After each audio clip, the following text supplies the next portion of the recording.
Now by Ty Dillard in our first season at Prairie View A&M. Coach, we're going to ask you to give an opening statement, and then we'll have members of the media ask some questions. Members of the media, please use your hand raising icon on your Zoom. So, Coach Dillard, your opening statement. Oh, well, good morning. I am excited to be here at this SWAC Media Day, my first SWAC Media Day, my first media day as a head coach. I'm here with two of my players, CJ Wilson and Janiyah Polk, and we're just excited to share with everyone, what we have been working on and what we're looking forward towards this season. Going into my first year, and like I've been saying, I know, rankings have come out, but as I've told people, it's just not how you start, it's how you finish. So the goal is to put a great team out and show everyone what Panther basketball will be about this year. All right, we'll open it up for questions. Chris Gardner, you're up first. Hi, Ty. Chris Gardner, Houston Round Ball Review. Hey, How Chris, how's it going? it's going well, thank you. Define what is Ty Dillard's philosophy and what you hope to instill in your players this first season on the Hill. Well, this first season will definitely be about creating an identity for our team.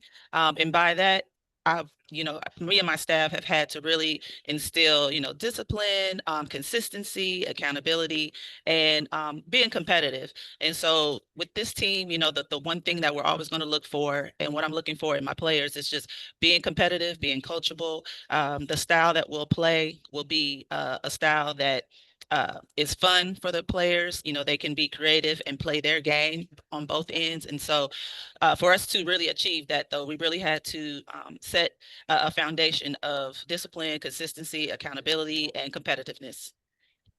And if I may, what are your thoughts on the SWAC as a conference overall and the level of competition and how competitive it is this year and Um, always? I I think it's going to be very competitive this year. I was able to catch quite a few games last year during the season, and also watching games on Synergy. I think it's wide open. A lot of teams that may have started at the bottom last year really performed well at the end of the season and in the conference tournament. And so I think it's wide open this year. I believe the SWAC always has very competitive players and competitive teams, and so I'm excited to be a part of that, and really working hard to make the PV Panthers, our team, one of those competitive teams. All right, Perry Daniels, you're up next. Good morning, Coach. Good morning. Coach, you have coaching experience at some pretty elite institutions at USC and Ole Miss. Can you talk about how those stints have prepared you for your role as the head coach of Prairie View A&M?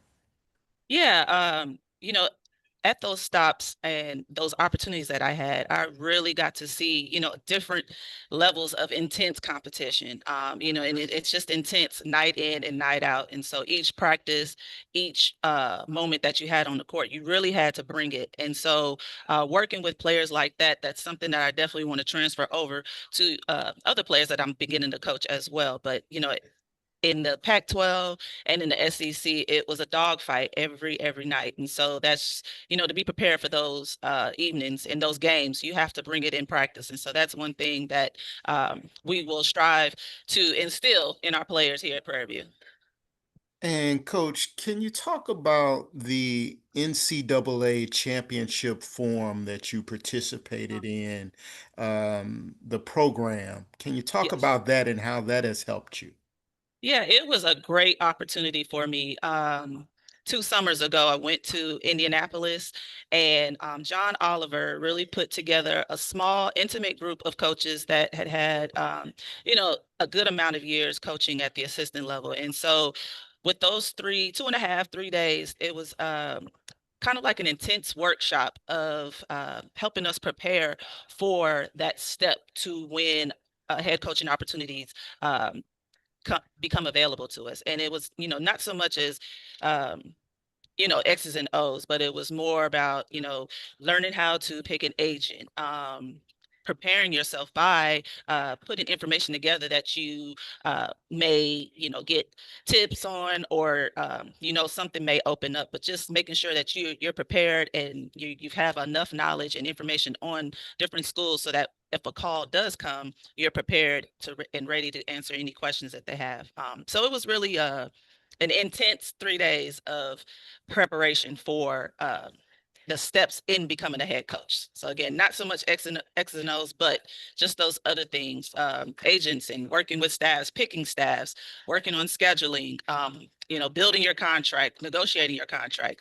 So it was a really great 3 days, probably the most I've learned in those 3 days than a lot of other conferences I've been to. Well, thank you, Coach. Congratulations on the new role and good luck to you this season. Thank you. Chris Gardner, you're next. Ty, is there any advice that's stood out to you so far from anyone regarding what to expect in your first year as a head coach?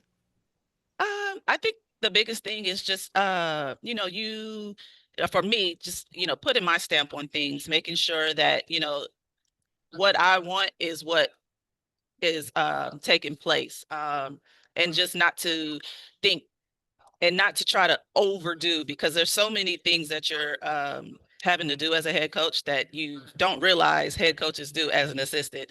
And so, but the main thing was just, you putting your stamp on it. This is your identity of a team. So make sure that you leave your mark, and this is your identity of how you want your team to be. And James, if I may, my last question, Mhm. who are you facing in non-conference? Oh, let's see. We open up with UTEP, and then we will go to Oklahoma, do an Oklahoma swing and play Tulsa and Oklahoma State. And then we'll come home, and then we'll play Sam Houston State at home. At Sam Houston State, we'll play um, uh, Texas College and Houston Tilliston here at Prairie View. We'll also go over to Texas and play UT. We'll play UTSA, Texas State, Lamar, and Texas A&M. So we got a pretty intense preseason schedule. But again, I just want the girls to get prepared in that competitive level. So. Coach, looked at your roster, Mhm. and it seems as though you packed well for your trip. You have 6'3", 6'6", 6'2", 6'5", Mhm. 6'3". It is evident that you like tall players. Could we see all 5 of those on the court at the same time? No. You won't see all 5 on the court at the same time. But I think in my career as a coach, I can always remember every spring, like, oh, we need more bigs. We need more bigs. So I think I think I'm good on bigs, and they're learning a lot and getting stronger. So excited to see how they blossom this season.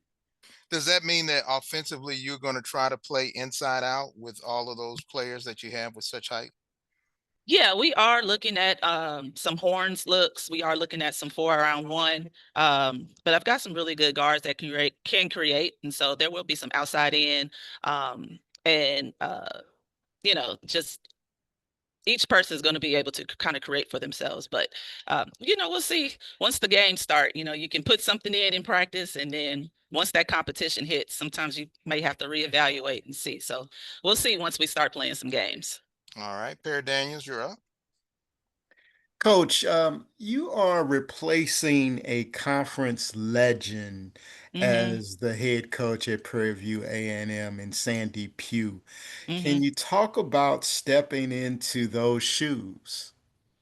Yeah, no, Coach Pugh was a phenomenal coach. I've watched her career for many years, and I know that she's really established a foundation. At each stop that she's been at, with Prairie View being that last stop. So I do want to make sure that I'm able to carry the torch in a sense. I know the last couple of years hadn't been as successful as they would have wanted it, but I do know that she did establish a really, really good foundation. And so I definitely want to be able to pick that torch back up and get PV back to successful times. Great. Thank you, Coach. Hmm. Coach, December 7th, you go back to your alma mater. Have you Mhm. thought about what emotions you'll have and what does that mean to go back there as a head coach?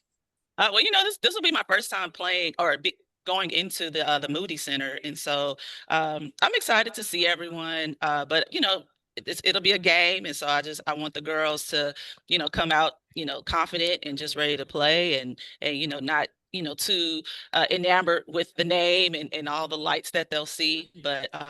It will be exciting to go back to the 40 acres and see everyone. I know I've talked to a couple of coaches that are still there, and it'll be great to see them. All right. Got a few more moments with Coach Dillard. If you have a question, please raise your hand. All right. Coach, we thank you so very much for your time and good luck to you this season. Thank you so much. All right. Thank you, Coach Dillard.